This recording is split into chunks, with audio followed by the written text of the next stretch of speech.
नरेंद्र मोदी ने जो वादा किया युवकों को रोजगार का, महंगाई रोकने का, आपको 15 लाख उसकी बात कर रहे हैं। ये तो नहीं कह रहे हैं कि हम इतना सीट जीतेंगे। 400 वो 200 सीट अगर जीत जाएंगे तो जनता उसका आपको देखिएगा जनता क्या उनको जवाब देती है। कांग्रेस अपने विचारों पे विश्वास रखती है। मैं चुनाव लड़ूंगा, लेकिन जब तक सिंबल नहीं मिलता है तब तक ये मैं नहीं कह सकता।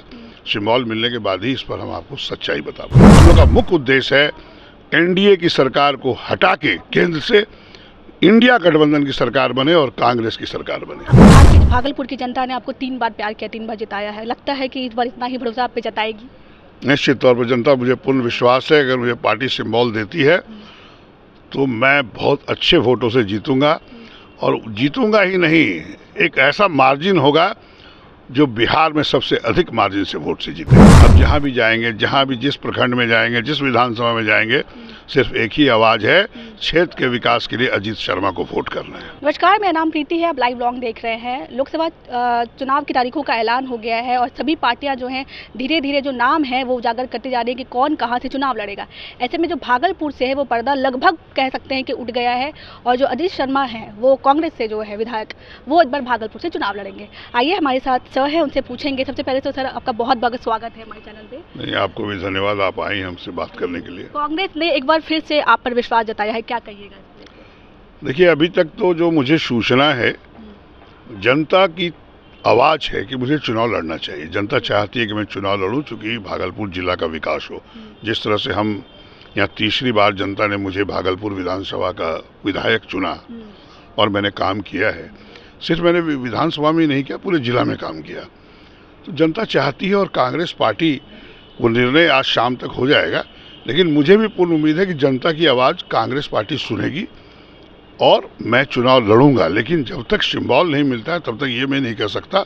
सिंबल मिलने के बाद ही इस पर हम आपको सच्चाई बता पाएंगे। लगभग सब तो तय ही हो गया है, कह सकते हैं। मैं तो कहा कि जनता की आवाज़ है कि मैं चुनाव लड़ूं और भागलपुर क्षेत्र का विकास अधिक से अधिक कर सकूं।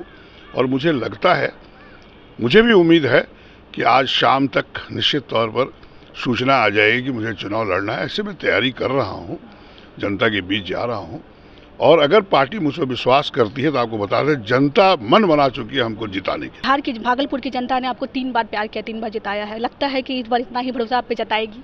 निश्चित तौर पर जनता मुझे पूर्ण विश्वास है, अगर मुझे पार्टी सिंबल देती है तो मैं बहुत अच्छे वोटों से जीतूंगा। और जीतूंगा ही नहीं, एक ऐसा मार्जिन होगा जो बिहार में सबसे अधिक मार्जिन से वोट से जीतेंगे। इस बार अटकलें भी आ रही थी कि आपकी पुत्री जो है नेहा शर्मा वो चुनाव लड़ने वाली है। निश्चित तौर पर मैं चाहता था कि मेरी बेटी नेहा शर्मा चुनाव लड़े, लेकिन चूंकि पार्टी में निर्णय लेने में काफ़ी देर हो गया, उसका असाइनमेंट्स पहले से कमिटमेंट था, इवेंट्स का शूटिंग था, डेट। अगर पार्टी 6 महीना पहले कमिट कर देती या मुझे सूचना देती, निश्चित वो लड़ती। क्योंकि आप कहीं इवेंट कमिट किए हो, एग्रीमेंट किए हो, अगर आप नहीं करोगे तो फिर आप तो फंस जाओगे। इसलिए वो 2 जगह नहीं रहना चाहती थी, फिल्म में भी और यहाँ भी। वो चाहती थी कि अगर मैं राजनीति में आऊँ तो पूर्ण रूपेण 100% आऊँ। इसलिए मैंने पार्टी को कहा है कि अब इस बार उसको छोड़ दीजिए, अगर आपको ज़रूरत है, मैं मुझ पर विश्वास है तो मैं चुनाव लड़ूंगा और अगले बार सोचिएगा नेहा के लिए। अच्छा, विलम्ब किसकी तरफ से हुआ, पार्टी की तरफ से फिर या नेहा शर्मा की तरफ से? नहीं, कोई विलम्ब नहीं हुआ। क्योंकि देखिए, पहले क्या है कि अभी मेन मुद्दा है कि एनडीए को कैसे सरकार से हटाएं, नरेंद्र मोदी जी को कैसे पद से हटाया जाए और कांग्रेस सरकार बने।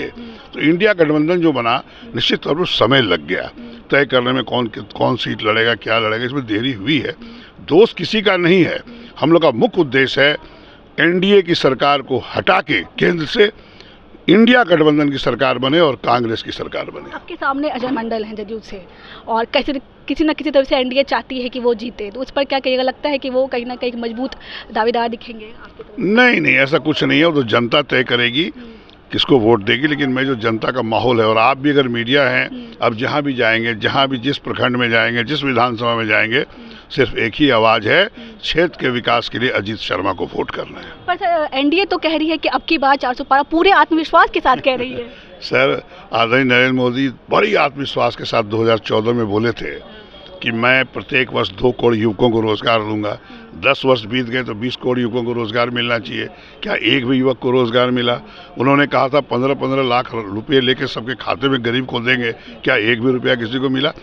महंगाई पे बात कर रहे थे वो कि मनमोहन सिंह जी, मेरे आदरणीय प्रधानमंत्री के बारे में बोलते थे, उनको मौत शब्द नहीं आता है महंगाई का। और महंगाई, गैस सिलेंडर 400 था तो 1100 कर दी, और अभी चुनाव आया 100 रुपये घटा दिए। महंगाई आकाश छू रहा है, गरीब लोग, middle class, lower middle class परेशान है। इसलिए बोलने और करने में फ़र्क है। वो 400, वो 200 सीट अगर जीत जाएंगे तो जनता उसका, आपको देखिएगा जनता क्या उनको जवाब देती है। जनता सरपरी होती है और सरकार इंडिया गठबंधन की बनेगी, कांग्रेस की सरकार बनेगी। आरजेडी और कांग्रेस के बीच में जो आंतरिक कलह है वो पप्पू यादव और बीमा भारती को लेकर के, उस पर विपक्ष सवाल उठा रही है कि जो खुद का ही मुद्दा नहीं सुलझा सकते वो देश क्या चलाएंगे। विपक्ष को और कोई काम नहीं बचा है कि आप जनता को सवाल उठा रहे हैं। भाई आप सवाल ही उठाने में मास्टर हो। आप तो पहले ये देखोगे, आपने 10 वर्षों में सरकार थी केंद्र में, तो आपने क्या काम किया।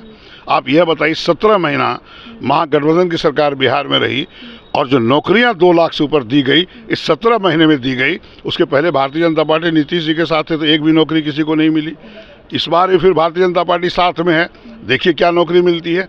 इसे कहने और करने में फ़र्क है। कांग्रेस पार्टी ने भारतवर्ष को आज़ाद कराने से लेके जो विकास किया है, जो भारतवर्ष जब आज़ाद हुआ, आप भी जानते होंगे कि एक पिन बनाने की फैक्ट्री देश में नहीं थी, तो कांग्रेस ने विकास किया है। भारतीय जनता पार्टी ने क्या किया है, जो कांग्रेस ने रेल हो, हवाई सेवा हो, जो भी बड़े बड़े उद्योग हो, सबको बड़े उद्योगपतियों के हाथ बेचने का काम करे, इससे रोजगार जा रहा है। बोलने और करने में फ़र्क है। कांग्रेस अपने विचारों पे विश्वास रखती है, सिर्फ काम करना चाहती है। और ये गठबंधन जो राजद का, और आप कलह बता रहे हैं, कोई कलह नहीं है। All is well. एंड आपको बता दें, हम लोग दोनों मिलके, माले, सीपीआई, सीपीएम जो गठबंधन है, मिलके हम लोग सारे सीट जीतने का। बार बार विपक्ष कह रहा है कि कुछ भी ठीक नहीं है, कभी भी दिख सकता है। आप ये सुने कि हम लोग कहीं विपक्ष के बारे में कोई बात कर रहे हैं, इंडिया के बारे में? सिर्फ ये कह रहे हैं, नरेंद्र मोदी ने जो वादा किया युवकों को रोजगार का, महंगाई रोकने का, आपको 15 लाख, उसकी बात कर रहे हैं। ये तो नहीं कह रहे हैं कि हम इतना सीट जीतेंगे। 400 पार। जनता सीट जिताती है, बोलने से नहीं कोई जीतता। जनता तय करेगी कौन कितना सीट लेगा। इस बार इंडिया गठबंधन की सरकार बनेगी। बहुत बहुत धन्यवाद। हमारे साथ भागलपुर के विधायक अजय शर्मा सर थे, आपने उनको सुना। बाकी आपकी क्या राय है आप हमें जरूर बताइएगा। तब तक के लिए धन्यवाद।